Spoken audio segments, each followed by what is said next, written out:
Hey Suzanne, welcome to the SNAME podcast here in San Diego for SMC. So, quick introduction. So, Suzanne, you have been the past president of SNAME. I have. Was it from 2018 to 20? 2019 to 20. There you go. The first year, I was the president-elect. Yeah. Did a lot of work with our strategic plan, which was exciting and interesting. It kind of set the stage for what was going to come next. Excellent. Yeah. Excellent. Yeah. And before that, previously had a senior leadership role at Newport News. Yes. I spent most of my career in engineering. I did spend some time on the waterfront and a few other things, but I would still call myself an engineer. Very good. A shipbuilder. Shipbuilder. I'm there a shipbuilder. Absolutely. Excellent. All right, so let's focus a little bit more on SNAME. So what was the value for SNAME to you in your career? Oh, SNAME has been really important in my career. Okay. And I would say that SNAME has formed the basis of my professional network. Interesting. It is interesting. And it started when I was a green young engineer working for my company. Yeah. Most of our senior leadership in engineering were members of SNAME. Okay. And so I sort of was voluntold that I was going to join SNAME. And then I was going to be the chair of the House Committee. Yeah. So I was going to check people in for the meetings. And that was actually wonderful because that gave me a chance to meet people that I wouldn't normally have met as an engineer doing my job. Yeah. And that was really kind of cool. And got to be on first name basis with a lot of the company leadership. Right. Even the president of the company knew who I was. Okay. Which was that was really kind of nice. So that began as local networking. Right. And of course there were other people from other companies who were part of our local Hampton Roads section, so I got to know some of them. And then as I continued volunteering and got into more SNAME at the bigger level, got to know people in other companies within the maritime industry. Interesting. It is interesting, and it's also kind of nice if you have a question about something that isn't in your field of expertise. Right. But you have some folks you can call. Yeah. And good, trusted SNAME friends. Yeah. You can call and talk about things that they know more about than I do. Right. And maybe help me figure out problems or solve issues. And it's been great. Excellent. Yeah, it is. And it's not just in the U.S., it's international. Right. Not just North America. I mean, you and I are North American. That's right. But also we have folks in Asia, we have folks in Europe, we have folks all over the world. Yeah. Yeah. And definitely when we're trying to build new ships and trying to figure out new things here in North America, I know there's a lot of people that travel to Europe and through their SNAME connections to be able to find more about ice breaking or other types of things that we're looking at to build here. Yeah. I mean, even things like offshore wind energy. Yeah. That's coming to my state.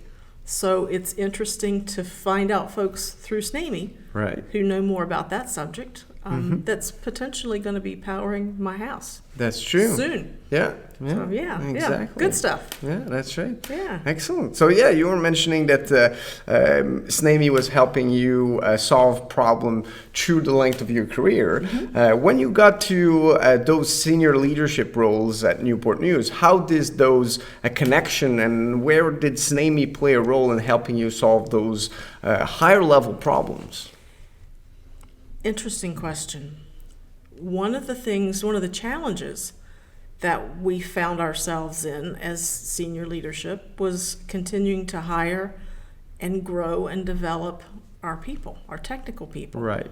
Yeah. And SNAME was a great way to, number one, find people, find students through our student sections, participating in things like the student job fair. Right. Yeah. The student industry roundtables, did a few of those, and we picked up some good employees that way.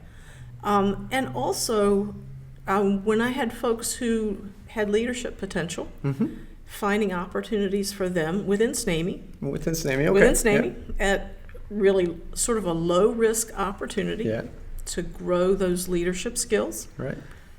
The ability to speak in front of others, public speaking, that can be very scary. That's true. And also help them develop their networks and help them grow And I think that's probably one of the most important things for me, was to grow the next generation. Yeah, interesting. Yeah. Definitely a lot of people out there, but making sure that meeting more people, we're able to find the right people to the right position and help them grow to what they want by getting them exposure to the industry and to other companies. That's right, and making those connections. That's right. Yeah, absolutely. Yeah. And I will say now, I continue working in education. Right. And one of the things that's really important, continuing to grow the next generation and the one after that, is our SNAME Education Committee. I've been involved with that. Right. And also with ABET. And that's the organization that accredits naval architecture and marine engineering university programs. And SNAME is the organization, member of ABET, that provides the volunteers who do that accreditation.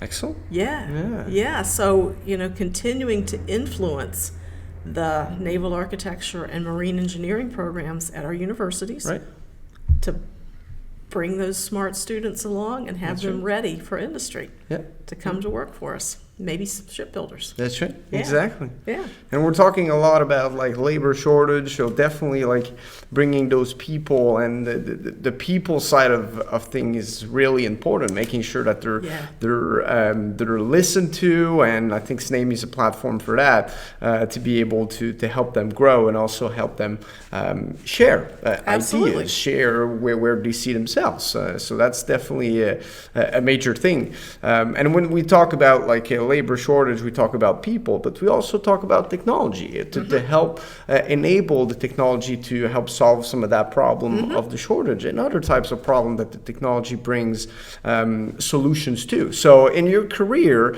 what was the most disruptive thing that the technology brought you in a positive way, like a disruptive to your work? It's kind of interesting. Technology has been a theme throughout my career. Not intentionally. I didn't come into my career with that plan. Right. I wanted to build bridges. There you go. But guess what? Things changed. But as I was joining the shipbuilding industry, computer technology was starting to blossom. And we were moving from, and this seems really old now, but we still had designers working with pen and ink on vellum. And just as I was coming into the company, we started moving towards using CAD tools. And then rapidly into CAD CAM. And then 3D modeling. And developing product models. And in fact, designing ships using a product model. And now taking that product model information and making it even richer. Beyond just the design, but also manufacturing information, planning information, construction information, and then the life cycle. So that has been, I think, sort of the unintentional theme in my career. And I find that it's interesting when I talk with my SNAME colleagues how they're using technology, whether it's for shipbuilding or for many, many other applications. So it has been interesting, and it's fascinating to see how the business has changed over many years, many decades now for me. And it continues to evolve. And it makes me proud to have been in sort of on the ground floor of some of that, and also to see how it continues to grow and make things even better. Yeah, being able to see the challenges in front that are coming in front of you, like some of those design changes that happen like during the design of the ship and during the build, like we're cutting steel and there's changes happening. So really interesting to see the value of those manufacturing information, that product model, to be able to evolve that model through the construction, but also when you arrive in the life cycle. I think in Canada, though, we get like 40, 50 years of our ships, right? Yeah, so we do too. Absolutely, So you have the as-designed version, you have the as-built version, and then the as-maintained version. And that as-maintained version may last for 50 years. Which is hard to imagine, but it is. That's how ships work. Excellent. Yeah. Well, Thank you, Suzanne, for that quick tidbit at the SMC, and appreciate the interview. Well, it's been my pleasure. Thank you so much.